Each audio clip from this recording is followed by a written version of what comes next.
Trump offers Golden Dome protection to Canada, but there's a catch. Shalom. I would like to give all praises to Yahweh, Bahashem Yahushai, Bahashem Makakadash, double honors to the apostles and elders of Great Millstone, and peace to the hopeful elect scattered abroad throughout the four corners of the earth. So y'all see the titles, y'all see the headlines. I'm just gonna jump right into it. I have audio of Trump explaining this situation. So here we go.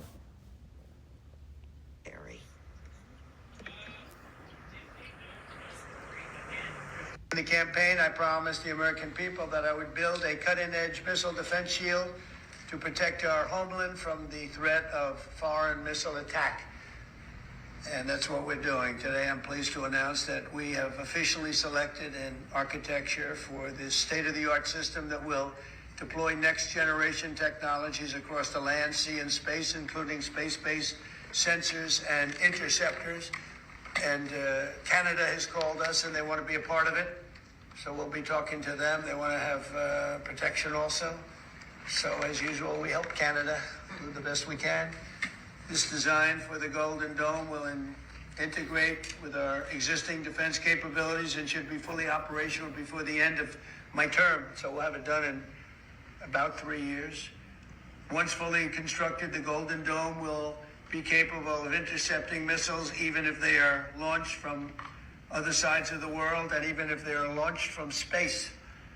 And we will have the best system ever built. As you know, we helped Israel with theirs, and it was very successful. And now we have technology that's even far advanced from that, but including hypersonic missiles, ballistic missiles, and advanced cruise missiles. All of them will be knocked out of the air.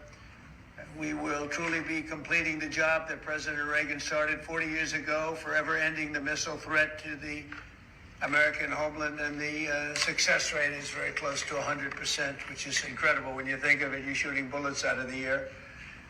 I'm also pleased to report that the One Big Beautiful Bill will include $25 billion for the Golden Dome to help construction get underway. That's the initial sort of a down deposit. And we have probably, you're talking about, General, we're talking about $175 billion total cost of this when it's completed. Ladies. So there you have it. The catch is, though, is for Canada to become the 51st state, which I doubt that would even happen. However, the real question should be, why do they want this? Well, the truth is, the world is changed, right? Technology has changed, and increments of war have changed. And so with the rising threat of the Third World War, you've seen countries try to prepare themselves for what's about to come next. And what's more is that this is all able to be tied to prophecy. You understand what I'm saying? So really, this Iron Dome is futile. So let's get a couple scriptures. Let's go to prophecy. Jeremiah 50, and I'll start off at verse 12. Your mother shall be sore confounded. She that bare you shall be ashamed. Behold, that the hindermost of the nations shall be a wilderness, and a dry land, and a desert. So the mother shall be sore confounded. That's talking about Great Britain, because Great Britain practically produced America. America is an offshoot of the UK.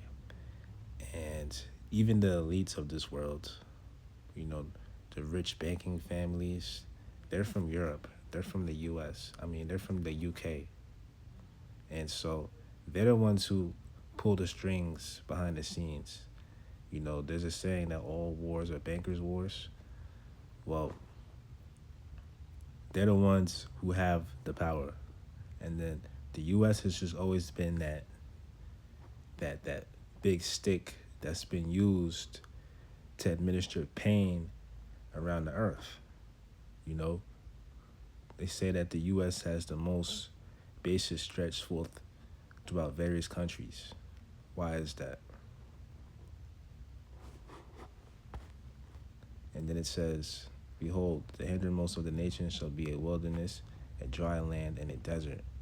Right? Because the West, the U.S., is going to be engulfed in flames from the hypersonic missiles, ICBM missiles that, this dude claims can be intercepted by a Golden Dome. And Canada wants to get in on the action. They want to get the Iron Dome or the Golden Dome as well. But like I said, it's all futile. It's futile. It's pointless. Verse 13, because of the wrath of the Lord, it shall not be inhabited, but it shall be wholly desolate. Everyone that goes by Babylon shall be astonished and hiss at her plagues, because this place is going to be a wasteland. That's what happens from these missiles. Put yourselves in array against Babylon round about. All ye that bend the bow, shoot at her. Spare no arrows, for she has sinned against the Lord. So the arrows represent the missiles, and Babylon is a metaphor for the U.S. The U.S. is modern-day Babylon the Great. You understand? According to Revelation 18, right? Verse 15, shout against her round about. She has given her hand, her foundations are fallen, her walls are thrown down, for it is the vengeance of the Lord. Take vengeance upon her as she has done unto her. And you get what you deserve. Everything is balanced in life, and at least it's supposed to be. And right now, this earth, this world that we live in, it's not properly balanced. Think about all the injustice and tragedies that have gone on, and the Lord hasn't made it right yet. Well, what do you think the whole point of the second coming of Yahushua is? He's the one who's going to make things right. You're not satisfied with the things in your life. You're not happy with the way things are going in your life. Well, it's because it can all be tied down to who? To what? The elites, Esau, Edom.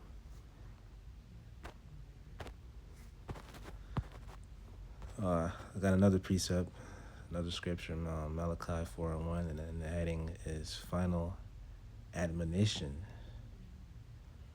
For behold, actually, let's look up that word. Let's look up that word real quick. Admonition.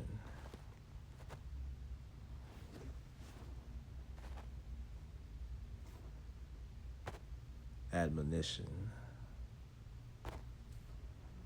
An act or action admonishing, authoritative counsel, or warning.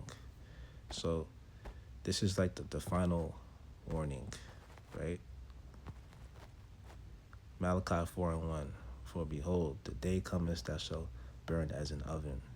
And again, this is speaking about when the missiles drop. And that's really going to be it when you think about it, because there's going to be no coming back from that once you press that button. And all the proud, and all that do wickedly shall be stubble, and the day that cometh shall burn them up, saith the Lord of hosts. It shall leave them neither root nor branch. But unto you that fear my name shall the Son of righteousness arise with healing in his wings. And ye shall go forth and grow up calves in the stall. And ye shall tread down the wicked, for they shall be ashes under your soles of your feet in the day that I shall do this, saith the Lord of hosts. Remember ye the law of Moses my servant, who I commanded unto him in Horeb for all Israel with the statutes and judgments. So, again, you have to keep things in its proper perspective. The whole point of Yahushua coming back is to get revenge for the nation of Israel, the Israelites. And so, Judgment Day is inevitable. You know, things is going to be made straight on this earth sooner rather than later. And it has to happen, man. Because just look how people are living in this world and even in the U.S. You know, people, they're silently miserable. And then combine that with all the static that's going on in this earth, or the war and conflict, it's just a recipe for disaster. And that's how you get nations like Canada trying to get in on a Golden Dome deal. But will they become the 51st state? I doubt it. We'll see. But I'm going to end on that note. Peace.